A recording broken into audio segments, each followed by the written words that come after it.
Hello, it's time for a mini update. So I am out front working today. It is Saturday, May something, May 9th, May 10th, but it's Mother's Day weekend.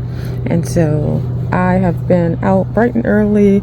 I stopped at the local big box store to get a couple of trays of annuals because I knew they would be less expensive than the nursery. And literally my nursery is 3 times as expensive a tray of annuals than Menards. So I went and got some things. I got 1 tray of vegetables because I needed a backup, because I grow most things from seeds, and I did plant pepper seeds and tomato seeds. I have a few pepper plants coming up, no tomatoes that I can see yet, so I wanted a backup. I also have some cauliflower and broccoli. I think I have a couple of plants of those in the back, but I wanted some more. The cauliflower and broccoli I'm going to put in that one really tall raised bed I have in the back by the garage, which is shaded most of the time because, they don't like hot weather, so that's going to work out. I wanted more annuals, but they didn't really, at Menards, they had a limited supply. I wanted some orange because I have these red geraniums and this lobelia, which is this purple that I really like, but I didn't want to do red, white, and blue. That looks too much like a flag. I already have a flag right there. But anyway, I wanted to put some orange in there with that blue, and then maybe mix that with some of that Dusty Miller. I got some of that over there, but they didn't have any orange at Menards. And then I went to my favorite nursery, and it was packed. And 1 tray of 8 little 6-inch pots of annuals was like $55 or something. So I thought that was a little rich for my blood for an annual. So I said I'll just wait and work with what I got. And then beginning of June, I got some bonus bucks. They give you bonus bucks when you shop there before June, and so you use those as a coupon. So I'll go back then, probably get some. And my window boxes, these pansies are just now taking off, really. So I kind of want to take them out because I feel like I need something more going into summery time. This pansies to me seem very late winter, early spring, but they just now started blooming. So I'm gonna leave the window boxes. I'm not gonna touch those. This one looks much better. As I said before, this one gets a much more sunlight, even though they're both in shade. This one gets a little bit of sun during the day, and as you see how full it is, and I planted the same amount in both. So that one's doing well with the pansies and a hosta, and this one is all shade all the time. So as you can see, not much is going on there.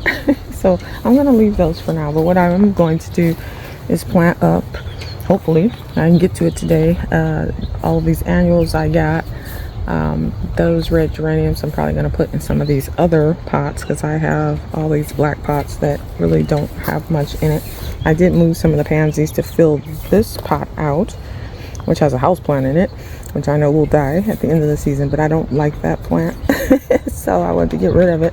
So that'll just sit there. But yeah, I'm going to, and my hydrangeas are still alive. I did see the scratch test of the bark. They are alive. They're just, they just lost all the foliage because it was so cold. This one actually, never mind. I thought I saw, well, I do. This one has a little bit of green. You can see one bud right there, or one leaf trying to come out. So they're making a comeback. Those are supposed to be big blue hydrangeas, depending on the soil acidity. I did acidify the soil, so I want those to fill those pots.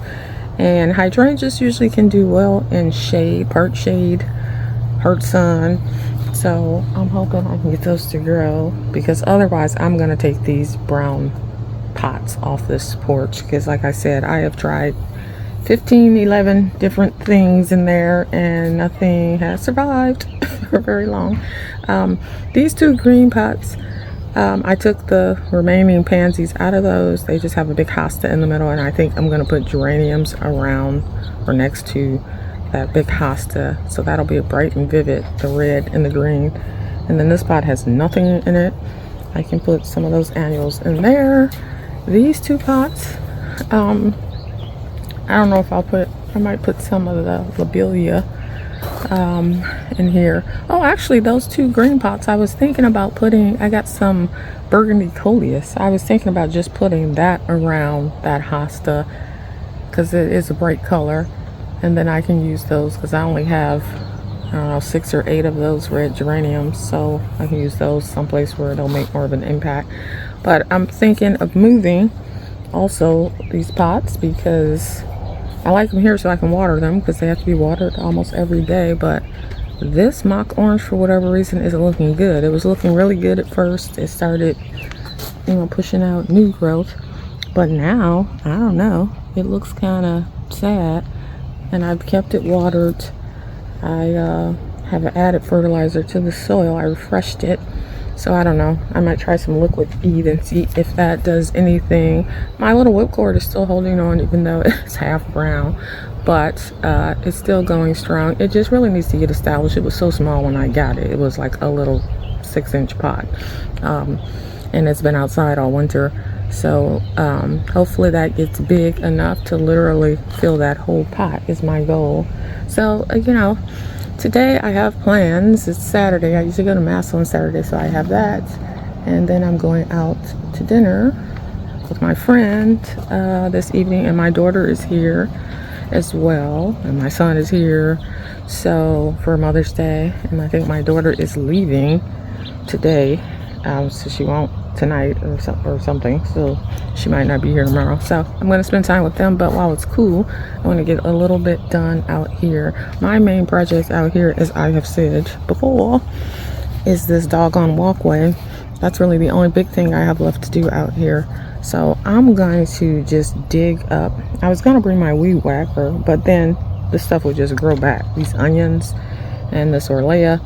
So I'm literally going to dig it all out, the top layer here, and then reset my pavers and just mulch it and call it a day. Yeah, that stuff is crazy invasive. I will never plant orlea again, and period, end of story. And not only that, I will probably not plant, I use chives to cook with, but I will not ever let them go to seed again, because that's another issue. All those chives are popping up. But anyway, look how lush this section looks. OMG. See, this section gets a part shade because of that fence, I think. It just, casts some shade on it throughout the day. And so stuff over here is lush and full, man.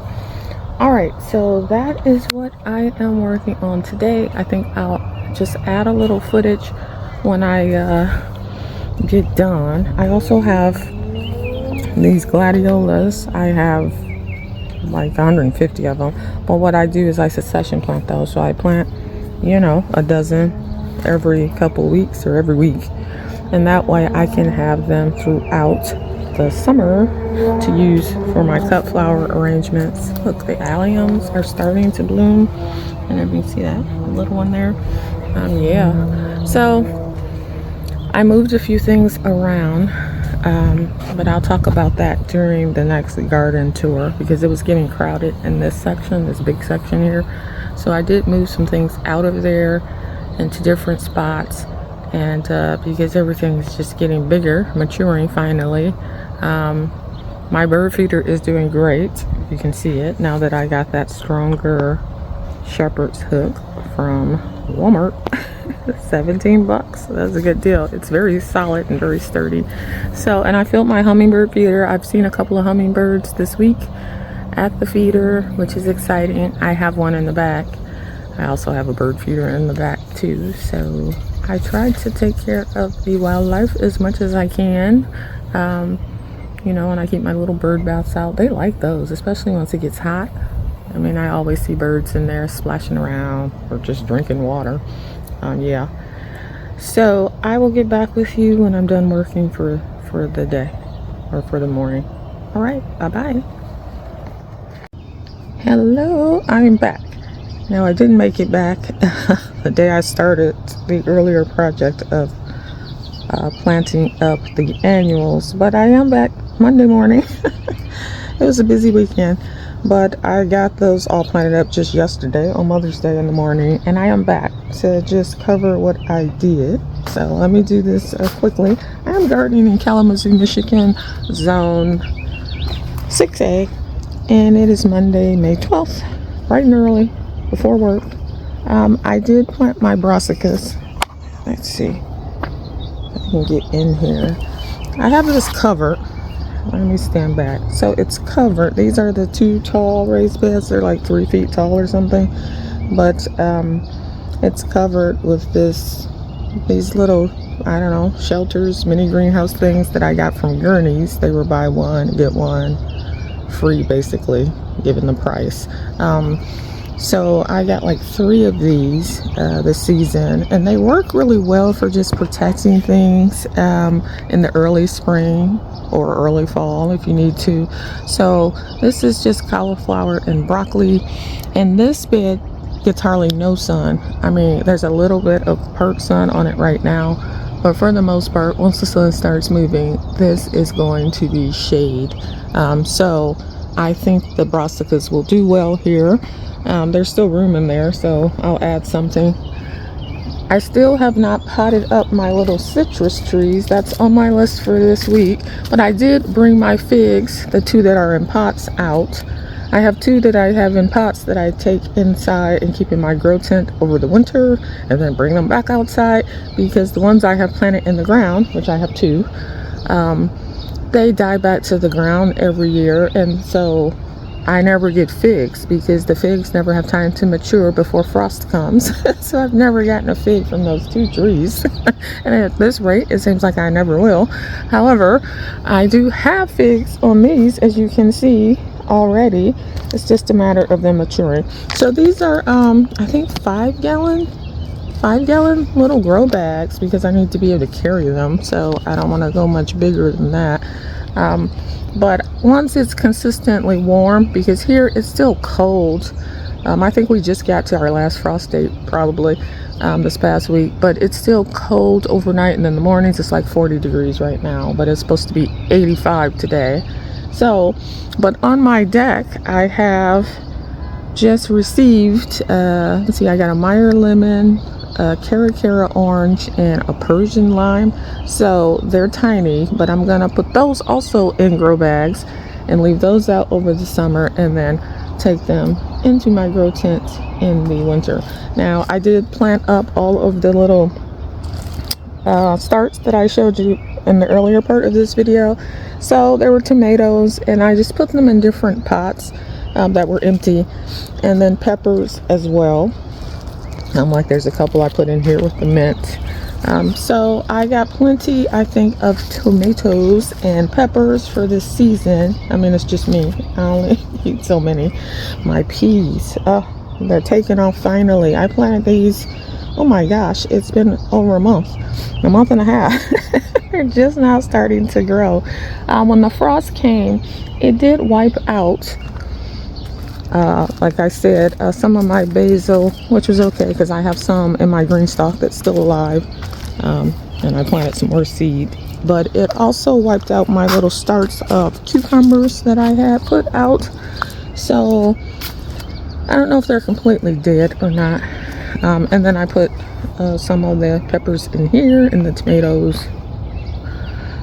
So we'll see what happens. I definitely overseeded too with the things that I planted from seed, so we should see. I'm going back here just to look at this cucumber. See if they've done anything. It's hard to tell because I cover everything with a light layer of straw.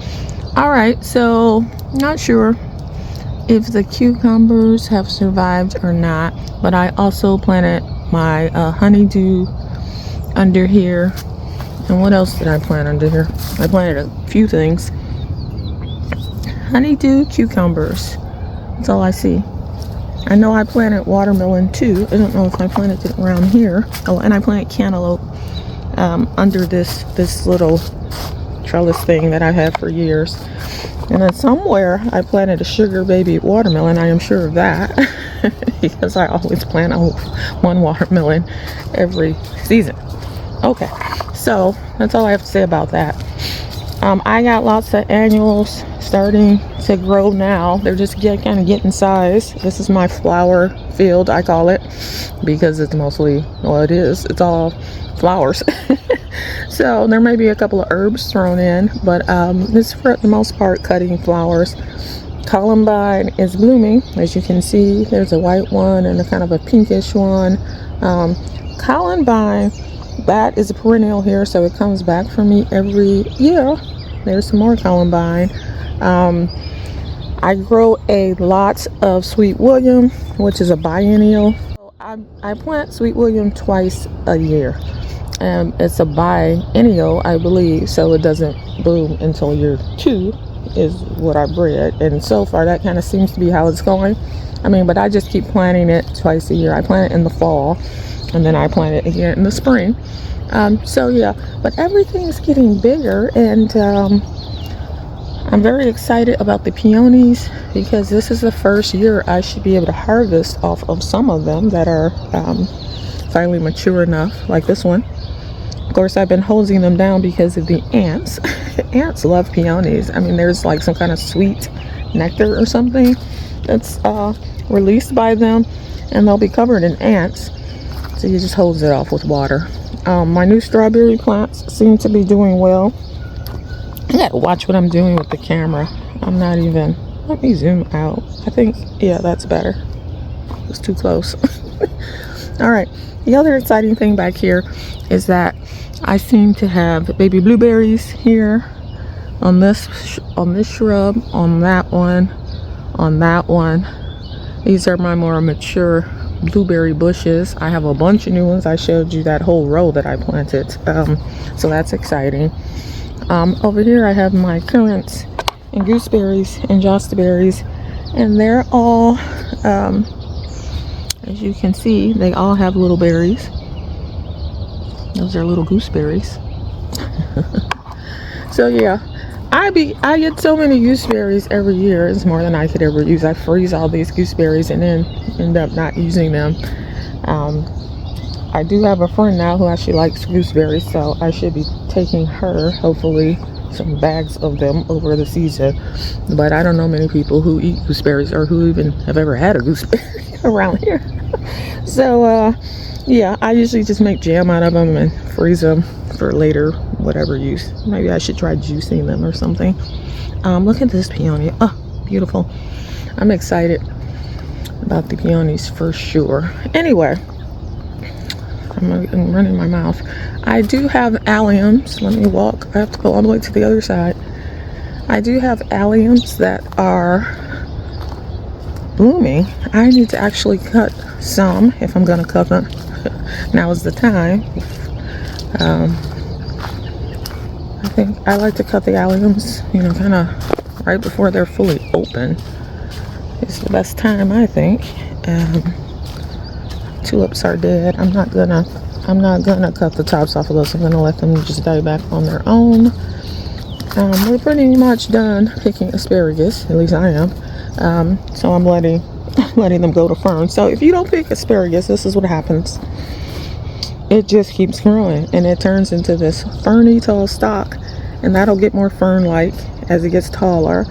And I let it go till I can't stand it anymore, till it gets crazy tall, to absorb energy for the next season. But also, once it gets ferny, it does attract pests like aphids or whatever.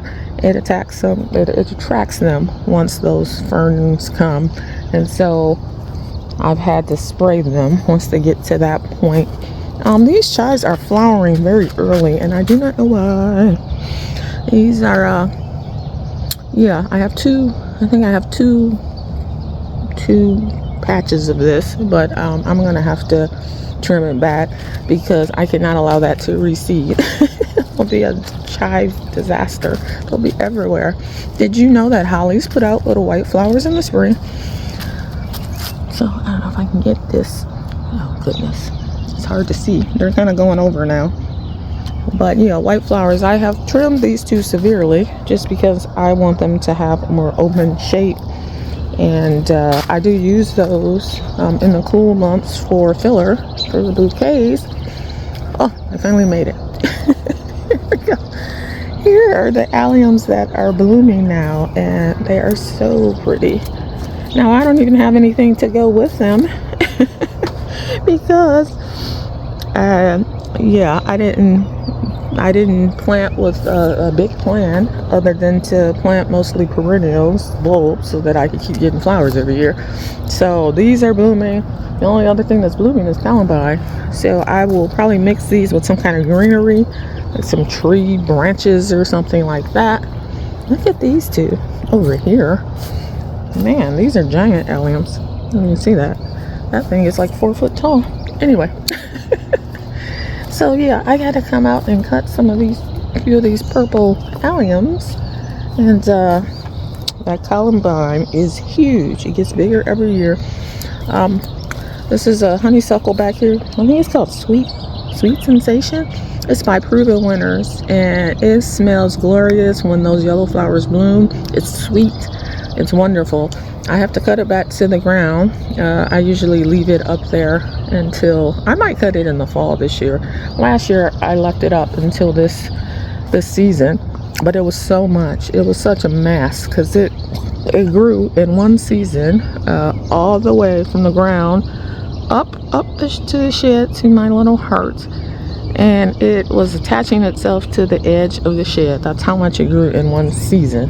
I had just put it in actually last season.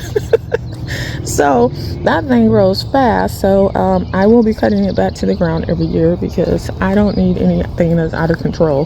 That would be a problem. Anywho, the only other thing I'll point out back here before going to the front to show you the pots I planted up is that my trees seem to be doing well. I'm not sure which ones are going to develop fruit. As I told you before, several flowered, but the fruit haven't developed yet. At least I don't see it. So we will see. I am really hoping to get a variety this year finally, because I have put years of work into my little mini orchard here of fruit trees. And the only thing I have gotten is a bunch of peaches and some apples. So I am hoping that the rest give me something, or most of them do at least. And so here's one of the figs. There's one on the other side of the shed too. But basically, here we go. So these branches look dead. I don't see any new growth. What I try to do is keep it at one branch. This one has two. But I wasn't sure which one I wanted to keep, so I think I just left two. But I try to keep it at one branch. However, if those branches end up being dead, then I'm going to have to start over. And there's a lot of new growth pushing out at the bottom, but the problem is there's no way it's going to mature, and the fruit is going to mature enough before the frost comes that I would get anything. Now the other one just has over there, just has one main trunk. So that's good. But again, if that one's dead, I'm going to have to cut it back and start over. So let's hope my little ones in the bags do actually ripen and give me something this year, because I really love fresh figs, and you cannot buy them here unless you know somebody who has fig trees or something. Or maybe at some of the farmers market. They don't have them at my farmers market. I've never seen them. Yeah. There's a few more alliums back here that are blooming, as you can see. I like alliums in that, one, they're pretty. Two, they last forever. They even dry well, and you can use them in dry flower arrangements. And they're perennials, so they come back every year. I love it. The only thing that's unattractive about alliums, oh, and I will also add that pests usually leave them alone because they smell like onions. Kinda. They are alliums, and pests usually don't like strong smelling oniony things or garlicky things. But anyway, the only downside is that the foliage does look half dead once it starts blooming. It looks horrible, and you can't cut it because you need to let it store up energy for the next season. So you just have to kind of plant stuff around it or in front of it if you don't want to look at the foliage. I don't care. I just let it go.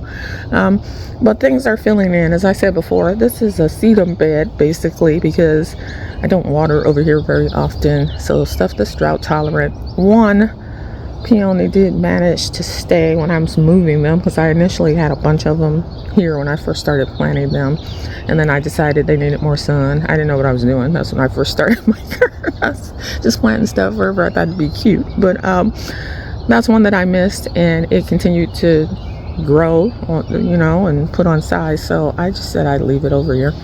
So yeah, okay, I'm gonna go to the front now and just show you the pots right quick. I had to spray my cherry trees because already it's still cold and they had aphids all over them. So I sprayed them once. They probably come back. They probably will come back. But I sprayed them once, and what I'm gonna do is once all the trees are done blooming, because some of them still have flowers on them, I am going to come with my spraying regimen that I missed the first spray, but usually I will spray a combination of copper fungicide and horticultural oil on all of my shrubs and fruit trees, anything that's perennial really. And so I plan to do that once everything's done flowering. Ew, one of those orange beetles. I do not like those. Those are the mean beetles that bite. The ones we don't like here. They don't usually come here until the fall, so I don't know why they're here. Yeah, okay, I'm gonna go to the front. All right, so this is the side of the house that I just cleaned with my 30-second cleaner, and it looks great compared to what it was. I mean, it's white now. It's not perfectly clean, but it is pretty darn good. That's the first time I've power washed this, or I didn't power wash. That's the first time this side has been washed in a few years, because I'm not keen on getting on big ladders anymore, so I don't pull out the power washer to do the house anymore. But that 30-second cleaner, you just spray with a hose attachment, and that stuff works pretty darn good. And as long as I do it every season, I think the siding will remain white. Anyway, over here, once I cleaned the siding, I did plant these little butterfly bushes I just bought. They're so tiny you can barely see them. And then I stuck these willows, these dappled willow branches that I had cut into the ground. So they had little roots on them. I had cut 6 when I was pruning the tree, put those in a pot, and 4 of the 6 had little roots. So that's not bad. So let's hope. This is rough soil. I didn't amend it at all. So let's hope that they survive. But there's one of the little butterfly bushes. As you can see, they have these vibrant purple flowers. So that will be really pretty over here, because there's nothing here. Actually, this one has a flower, so I can show you this one. So as you can see, they have these vibrant purple bracts, and that with the dappled willow, because the dappled willows are like light green and white and pink. They're kind of variegated leaves, so I think that'll all look good together as long as it all grows in turn. If it doesn't, I can always cut more dappled willow branches and stick them in if those don't make it. I could even buy another dappled willow, but I don't think I'll do that when I can get them for free. Okay, I'm gonna go over here to these pots. Everything is greening up and looking lush. I have a squirrel problem. This squirrel keeps attacking my dang on bird feeders and emptying them out. I wouldn't even be mad if the squirrel just ate a little bit of the food and left some for the birds, but literally I fill that thing up, and it's up. It's on a shepherd's hook, and I know that squirrel cannot climb that hook because it's slippery. It's like metal and slick. So I don't think it could climb it. So I don't even know how he's getting up there. The only thing I could think is he's jumping, like literally leaping from my shrubs onto it, which would be weird. Oh, look at that hummingbird. Did you see it? You probably couldn't see it on the camera, but a hummingbird just came to that hummingbird feeder. It probably hurt my voice, and then it took off. Oh my gosh. Okay. So I planted around some of the coleus just to add color to different spots, like right here, because it's just all this green. So I planted a few things in the ground. This window box here, I did put a lot of that lobelia just right in the middle. As you know, this window box is in full shade, and not much grows here. The pansies, violas seem to be doing really well right now, but it's in full shade, and the lobelia says can do part shade. This window box gets more sun. I didn't even change that one at all because those pansies are doing quite well in there. They're flourishing. I do need to come out and do a feeding this week with some plant food. But I was planning to put those red geraniums in there, and then I read the tag and it said they needed full sun, and I was like, oh, I guess I won't do that then. I don't know why I thought they said they could do shade.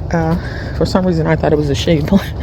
But anywho, so what I did, I took the whip cords thing that was in one of those pots that looks half dead, hopefully it survives, and I put it in this little pot here with a clematis that is behind it that got hit by the frost, so hopefully it comes back. It's a red one, and I really would like to see that wrapping around this post. I mean, that would be just such a nice bright pop of color, especially against my green door. So this is where I planted the geraniums for the most part. I put them in these pots. I only had 6, so I put geraniums in each pot, 3, and then I put Dusty Miller, about 3 in each pot, and then I filled in the rest with the lobelia, which is purple. I didn't want it to look too much like the flag. I didn't want it to give a red, white, and blue look, 4th of July, but it kind of looks like that. But anyway, they're all tiny now, so hopefully they'll get bigger and really fill out that pot. And then I just put some of the coleus around these 2 hostas I have in these pots. I just added coleus. Hopefully that survives in there. And because nothing else did other than the hostas. I had pansies in them, but they didn't even do well. But it was cold, so maybe that's why. At the end of the season, of course, I put those hostas in the ground. I had just got them, and they were tiny, so I put them in the pots. So I just repeated the same thing. And then around this one, I had some left. So I put just the lobelia and the Dusty Miller around this mock orange. So that's pretty much it. And then over there I did put some of the Dusty Miller in like 2 spots to add that white bluish color on that side. So that is kind of all I wanted to touch on. This isn't like a full garden tour or anything. It's just an update of what I started for the weekend projects. And then this walkway took my whole Saturday. This is what I worked on. I had to redo this whole brick border because over time these bricks just settle down, and then once they get too low they get covered up by dirt and stuff, and you can't even see them anymore. So I dug them all out and just leveled off the dirt and set them back down. And then I had to remove all of these, my shadow's in the way, all these pavers, and get all of these weeds. It was a lot of the little chives that were everywhere that I showed you, and that dang on Orlea that I can't seem to get rid of in my garden. And also a lot of clover was creeping in with my creeping thyme and my little ground cover. As you can see, some of the ground cover I left there because it was solid and looked good, but the rest of it had too many other things in it, so I just got rid of all of it. And I think I'll just keep this area mulch. Yeah, I'll just deal with mulch. There are still some little pockets of the little ground cover. There were several kinds that I got, so I'm not sure the exact one. I think this one has little pink or purple flowers or something. So I had creeping thyme, and there was another one with a little flower. They were basically all in this ground cover section at my local nursery. But I thought that would be so pretty in between the pavers, and indeed it would be if all these other things hadn't joined the party. And so I'm just going to keep it mulch. I did plant my first round of gladiolas throughout. They're just throughout. I just threw them in different spots where there was a little opening. I have a little bulb digger that goes down about 6 inches, and I just make a hole with that. Throw the bulb in there and put the dirt back. And so those will pop up. Like I said, I try to succession plant those, so every couple of weeks I'll try to do a dozen or something like that every week, something to that effect. But yeah, I have to add more mulch. I haven't finished mulching, and the reason why I haven't finished mulching is because 1, I was tired after Saturday, and 2, I still have annuals coming that haven't gotten here yet, so I don't know where they're all going to go. I know that I'm going to fill that bed up over there, that little short bed that's I think it's 3 by 6 feet. So I'm going to fill that up with annuals, and then that second tall raised bed I have in the backyard is going to have the annuals in it. And then I have another third tall raised bed all the way in the back by the fence, and I'll probably put some in there. But there may be leftovers because I have 3 trays of little starts coming. I mean, these are, so it's like 400 or 500 plants. So I probably will have room to put some throughout the front. So that's why I'm not mulching until I finish. I did move some of the lilies because they were multiplying and crowding out this area. Those white lilies, they get very tall. So I actually moved, so I can do this slowly. I moved some over there in front of that fence. So that'll be pretty. I think it'll add just a nice flower to the mix. And then these alliums over here are blooming too. These, a lot of these are really tall ones. They don't look maybe that tall this year. This is the first year, but they're pretty tall. I mean, you can see that one back there is almost as tall as that tree. I mean, that thing is at least 3 feet tall. This one is even taller. These are like 4 feet tall. I don't know if you can tell from this video. But yeah, I just love the idea of those giant alliums popping up with all this other short stuff. So I'm making a full circle here. And then I have something coming up that I planted. I don't know if those are lilies or what, but they're coming up. And everything's looking good over here. This little strip is doing better than I thought. This is viburnum. I just want to show you this. It's so pretty. Look at that. It looks like, it reminds you of a hydrangea viburnums, but I just love the leaves, the texture on these. Look at that. And then the flowers, oh my, it's doing quite well. It seems very happy here. And then there's a gold smoke bush that's finally putting on a little size. I think that will be beautiful behind this viburnum once it gets tall, this big gold shrub. And there's another peony that has lots of buds on it, and it's getting pretty tall too. Yeah, so that's all I got for today. I'll be back with a garden tour at some point, maybe in about a week. All right, until next time, bye bye.